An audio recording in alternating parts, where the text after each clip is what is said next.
I'm joined by a friend of the programme down the line, Jonathan Sacerdoti, journalist and broadcaster. And Jonathan, you get my point that Israel is running out of friends.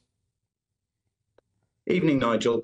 I think some people might look at what happened in DC as Israel running out of friends, but others will have seen the Israeli Prime Minister there giving that speech to rapturous applause. Yes, there were some people who chose to stay away, and there were indeed some people outside who chose to protest. But what he chose to highlight there, and I think it was resoundingly applauded by those who were in the room, was the strength of the relationship between Israel and the US, both from when October the 7th first happened, and Joe Biden gave that very appreciated and impressive speech back then, all the more impressive for how lousy some of his speeches have been since then. And then Benjamin Netanyahu reciprocated and turned up and gave quite a powerful speech yesterday in the States. So I think that there's often a shift, a difference, a gulf between how some people want you to think the situation is and how the situation actually is. America is still supporting Israel's actions. It hasn't stopped Israel in carrying out that war, but it has got in the way a bit, slowed down some weapons deliveries.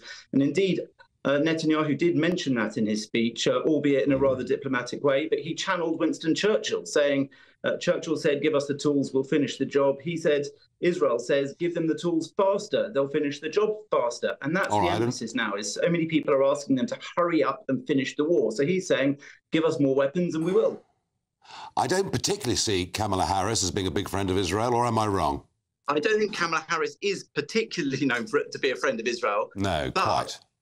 I don't see her varying necessarily drastically from Biden in what she might do in terms of relations with Israel, because I think that Israel is still a bipartisan issue in America. Obviously, the Republicans are far more supportive, especially of the possibility of Netanyahu carrying on and the war carrying on. And there will be many in Israel who are hoping for a Trump presidency, if this is still dragging on at that point. But Kamala Harris is due to meet Netanyahu right now. He just met Biden in the Oval Office, and that was perhaps the briefest pre-meeting appearance I've ever seen in the Oval Office. Both of them barely said anything. We will see what comes of it. Thank you, Jonathan, as ever.